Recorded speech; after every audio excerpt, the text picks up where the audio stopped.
now to Sydney. Adam Hancock joins us live. Tell us, what's the atmosphere like at the polling station where you are? What have voters been telling you? Well, it might not have been the most exciting of election campaigns, but there's certainly an air of excitement at this polling station today. I've been here now for most of the day. There's lots of campaigners, as you can see behind me. Lots of people coming to cast votes on polling day. And the biggest theme that I've got from people when I've been speaking to them is that they're looking for some kind of change. Not necessarily a huge change, but some of them are starting to look away from the main parties and go towards some of the independent candidates. And there are many independent candidates running in this election. And that is because maybe they're tired of the policies of the main parties, or they're just looking for something a little bit different. Now, when I've been speaking to people, the two key issues that keep coming up are climate change and the economy. They seem to be the most important things for voters. Climate change is very hard to ignore here in Australia. We've seen bushfires, we've seen flooding, we've seen extremely heavy rain here in Sydney in particular, which is unusual for this time of year. So people are noticing it. They want politicians to start taking it seriously. Someone was telling me earlier that they want, electric cars to be rolled out across Australia, electric car charging stations. And a lot of people with children were saying this is about future generations. We need to care for them, we need to look after them, and we need to protect the planet. The economy as well is a huge issue here. Much like everywhere else in the world, there is a cost of living crisis in Australia at the moment.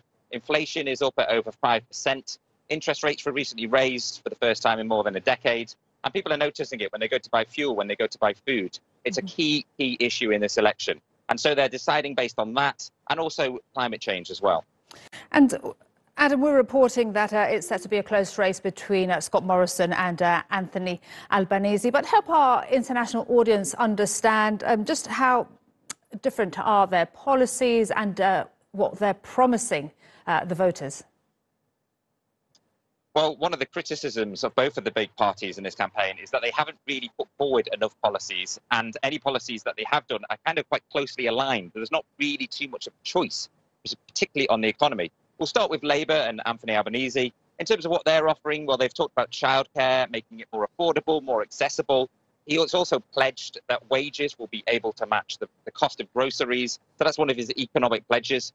If you look at Scott Morrison, he's mainly campaigned on the basis of how he's performed as Prime Minister. He says he's got a grip on the economy. He's guided the country through the pandemic. He promises Australians that he could guide them through the cost of living crisis. One policy that he did put forward was allowing young people access to their superannuation fund.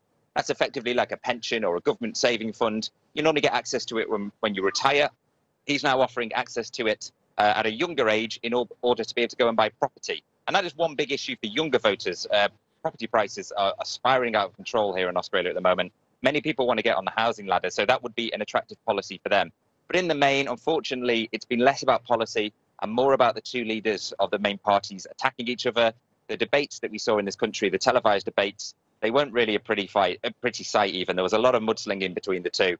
So it's short on policy, fairly high on personality and personal insults. But yeah, it's going to be tight. And Labour, particularly today, saying they predict it's going to be very, very close. So a lot to come in the next few hours. Indeed. Adam Hancock, live there from Sydney. Thank you very much indeed. And voting will end in 3 hours. We'll bring you